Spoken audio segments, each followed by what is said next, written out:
2015-2017 жылғы бағдарлама бойынша біреудің мүлкіне қол сұғу жүйесін жүзеге асыру нәтижесі оң көрсеткішке бастап тұр. Өткен айдың 20 мен 26 аралығындағы қоғамдық жерде 70 ұрлықтың саны тіркелсе, жергілікті полиция қызметкерлерінің белсенділігімен 28-12 айдың 5 аралығында 39 оқиға орын алып отыр. Бұл дегеніңіз екі есе азайғандығы. Тұяғын тасқа қайрар кезде қолдарын биікке созып тепсе темір үзер шағында біреудің мүлкін тонап өзге түгіл өзіне жауап таппай жүргендер бәрібір қармаққа ілінетіндігін айтуда жергілікті полиция қызметінің бастығы Радик Харисұлы. Министерство внутренних дел номер 165 от 28.02.2015 это разработана программа по кражам чужого имущества на 2015-2017 год.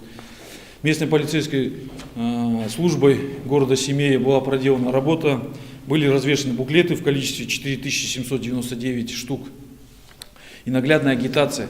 Также нами была проведена работа со всеми приемками цветного металла на факт выявления незарегистрированных приемок. Из 27 у нас задействованных действующих металлоприемок мы 2 факта выявили, привлекли к административной ответственности. В данное время мы сейчас по остальным всем отправили в земельные отношения представления по факту выявления нецелевого использования земельных участков под занимаемой предпринимательской деятельностью. То есть они живут у себя в частном доме, занимаются незаконной предпринимательской деятельностью, принимают цветные металлы. В данном направлении сейчас ведется работа, и все вот эти незаконные приемки будут привлечены по земельным, по санитарным нормам, все будут привлечены к административной ответственности. Также у нас с начала текущего года мы провели очень много рейдовых мероприятий. Вот буквально за ближайший месяц мы вот расклеили почти 105 тысяч буклетов, где мы людям в виде предупредительного характера там разъяснили, как вести себя в кризисных ситуациях, в общественных местах, в автобусах, да и просто в быту в случае совершения в отношении них преступных каких-то тех или иных деяний. У нас девушка,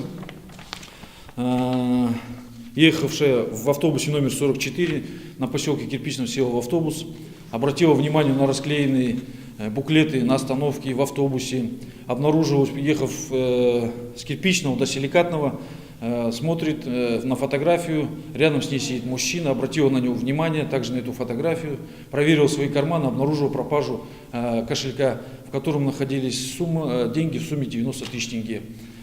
Также она обратилась к водителю автобуса, который проявил бдительность, не выпускал никого до приезда полиции, вызвали сотрудников полиции.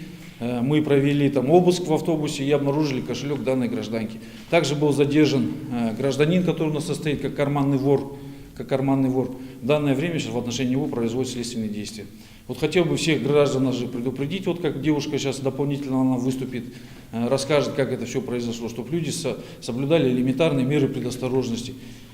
Хотя бы проверяли свои карманы, деньги ложили во внутренние карманы, не в наружные карманы. Также сотовые телефоны и дорогостоящую технику, которую носят они с собой, чтобы держали при себе. И по бокам смотрели, соблюдали элементарные меры предосторожности. Осыған орай халық көп жүретін базар, вокзал аймағына аялдама және қоғамдық көліктерге фотороботтар мен парақшалар ілінудің бірден-бір әсерімен айғағы осы тұстан көрдік. Мен Кирпичный аялдамасынан 44-ші автобусқа отырған едім.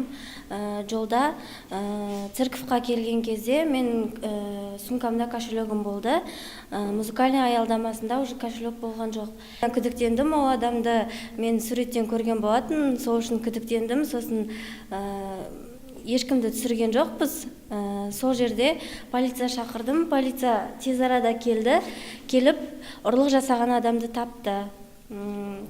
Ол адам кошелекті тығып үлгерген екен. Онда 90 мыңдай ақша болды. Полициялардың көмегімен ол ақшаны таптық. Ендеше полиция қызметкерлері сақтықта қорлық жоқ екенін ескертеді. Рауан Естайұлы, Досқан Әмір, Сұңқар Толымхан ТВ арнасынан.